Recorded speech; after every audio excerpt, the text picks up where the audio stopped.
Hello, everyone, and welcome to Common Sense News. My name is Doug Compton, and let's go ahead and get right into it. First thing I want to talk about is the fiasco going on in the Democratic primary, if you want to call it that. Um, my biggest concern, I'll tell you my biggest concern out of all the candidates right now is Michael Bloomberg. I know it seems ridiculous, um, but the amount of money that he has pumped into ads, and we went over this yesterday with the Iowa caucus and how no one voted for him. And I think Michael Bloomberg has different plans. He he knows he's not going to get the nomination. And if he does, it's literally whatever. It doesn't matter who gets the nomination at this point, honestly. But he's pumped a bunch of money into ads, and that's all he has is money. And he has a net worth of, I believe, $52 billion or something like that. And he will stop at nothing to stop Donald Trump. In fact, during the midterms in 2018, he gave campaign contributions of up to $100 million in swing districts to the Democratic Party, which won them the House, which in turn led to Donald Trump's impeachment. And he has said publicly that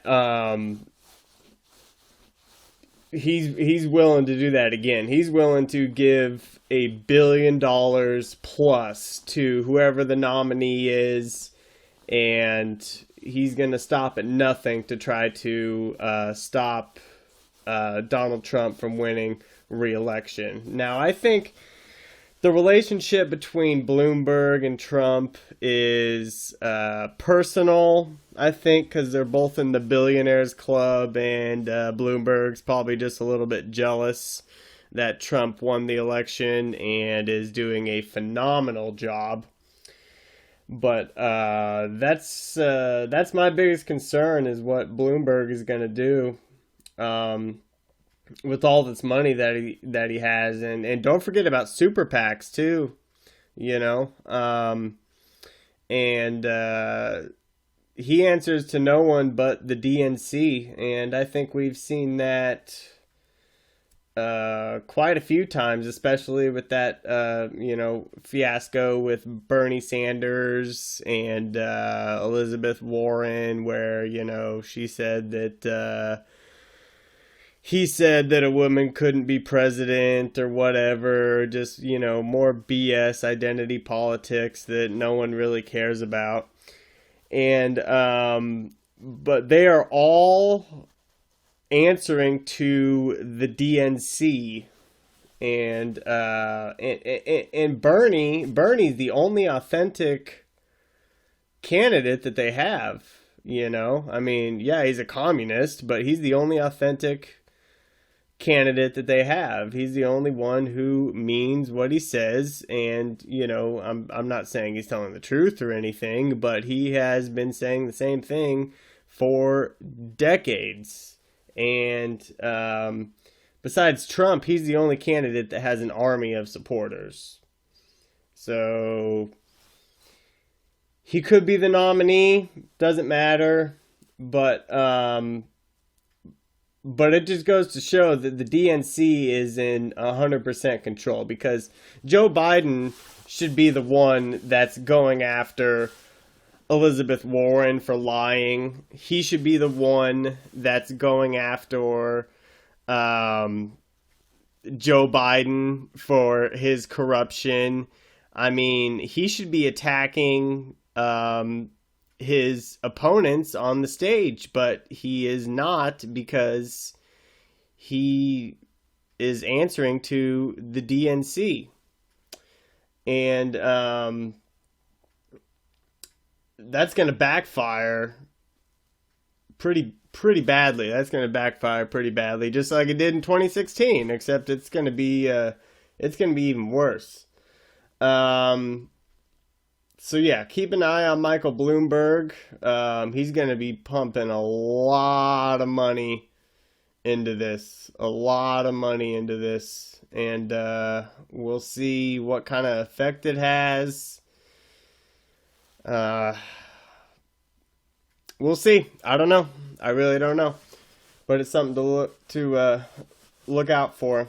And I want to bring up the State of the Union address again, and just how despicable the Democrats were. And Nancy Pelosi shredding the the transcript of Trump's speech, just so immature and despicable. And I mean, I don't even have words for it. It's just ridiculous. And but I think that was great for our country because millions of people were watching the State of the Union address, and he gave a great speech.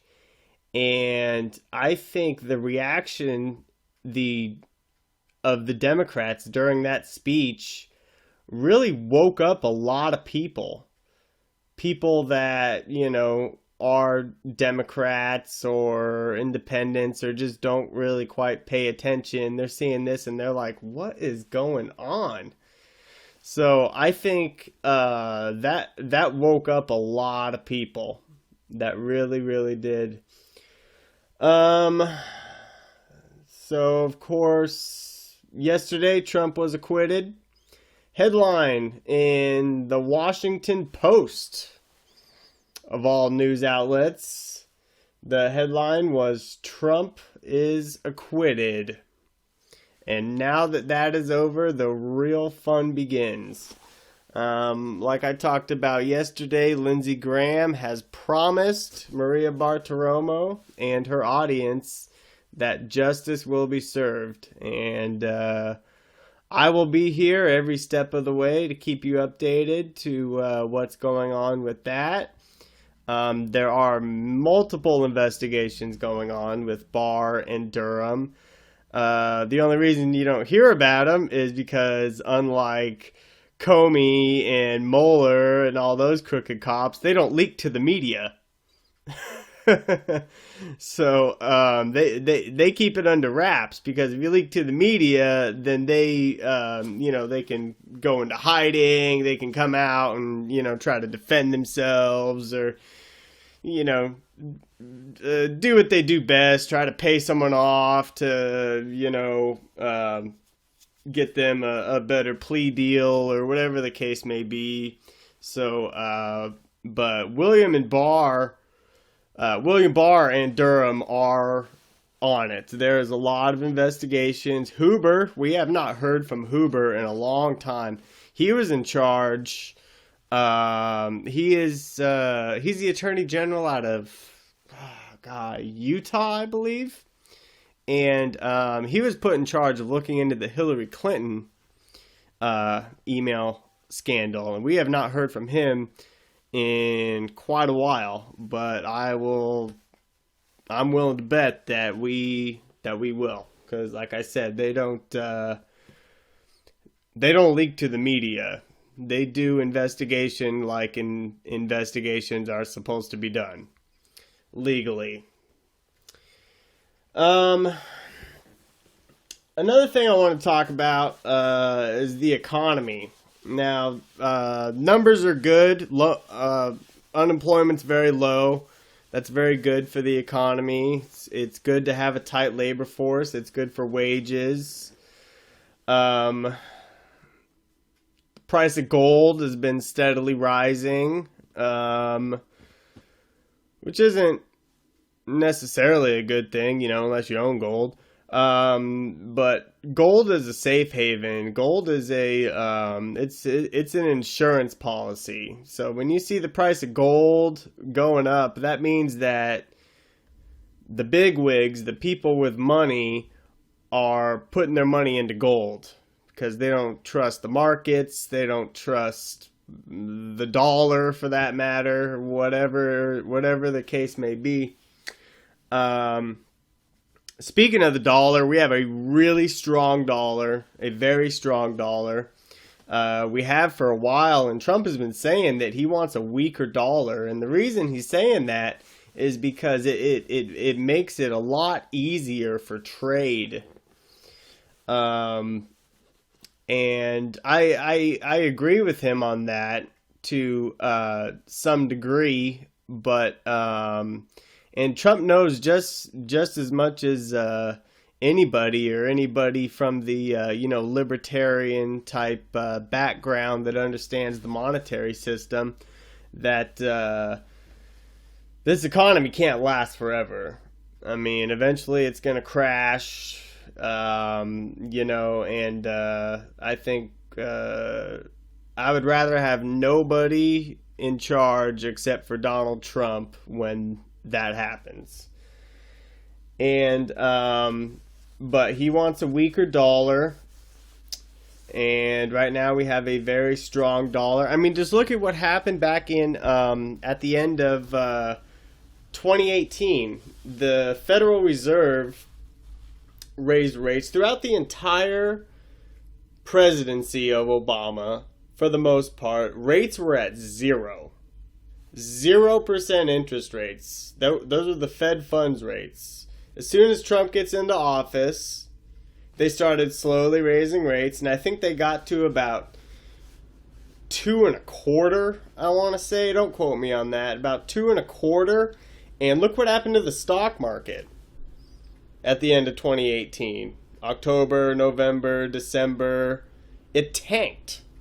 It went down 19 point something, 19%. We'll just say 19%, which 20% is technically a bear market.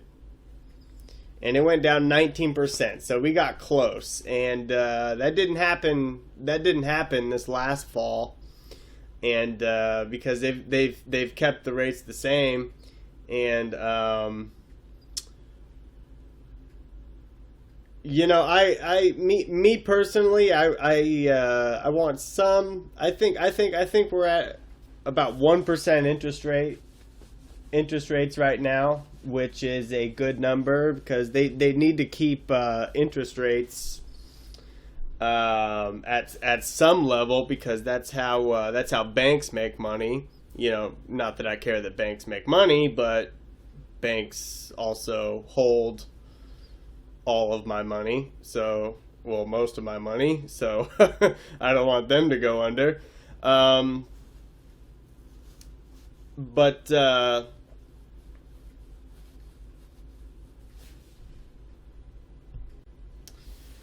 besides gold going up, and silver as well. Silver's lagging a little bit, but silver will catch up. And when silver catches up, it will catch up quickly. It will catch up very, very quickly, because silver is the poor man's gold. So if things start to get real bad, people are going to run for silver. And the silver is just not there.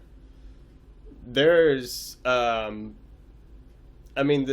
gold to silver ratio is like 85-1. So 85 ounces of gold to every 1 ounce of silver is what it's trading at right now. If you look at the actual quantity of available silver to buy and available gold to buy, it's about the same. So they should be the same price. The reason they keep it so low is because they determine the price of gold and silver by paper contracts on the SLV, and I forget what the other one is called on the New York Stock Exchange. But they trade in pieces of paper. They don't get physical gold or physical silver. They just trade in pieces of paper, and they can manipulate the price like you wouldn't believe. All they got to do to lower the price is just dump a bunch of paper contracts onto the market. That's all they got to do. And they got to keep silver low because silver is used in everything. You own a TV set, you need silver. If you have a cell phone, you need silver to operate it. Silver is used in everything. It is used in everything. Cryptocurrencies, Bitcoin being the main one, is has performed very, very well. I think we're touching $10,000 a coin for Bitcoin right now, and I think that has a lot to do with this coronavirus outbreak, because a lot of people don't understand cryptocurrencies, especially Bitcoin and other popular cryptocurrencies. Something like 90%, I'm pretty sure it's 90% of all the cryptocurrency transactions happen in Asian countries. So South Korea, India, Taiwan, China has banned cryptocurrencies, because, well, they're China and that's what they do. And I think that's their form of safe haven. I assume, because their currency is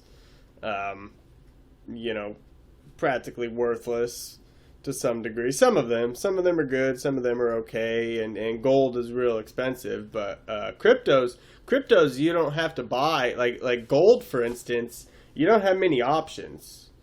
I mean, you could buy an ounce, half ounce, or a quarter ounce. That's it. Cryptocurrencies, you can buy $10 at a time if you want. You can buy $10 worth of Bitcoin if you want at a time. So, and I think that's part of the reason why cryptocurrencies are going up, is because of this coronavirus outbreak. And speaking of which, I'll just touch on that real quick. I'm not worried about the coronavirus.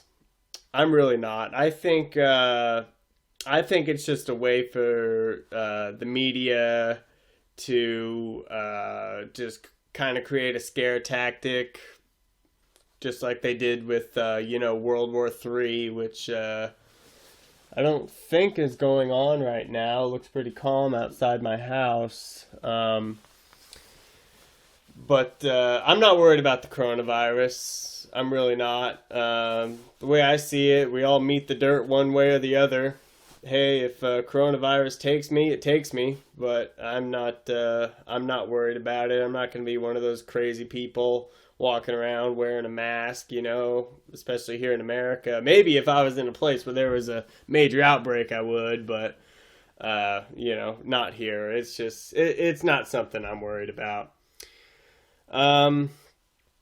Okay, and well, that's going to be it for today. Thanks for listening.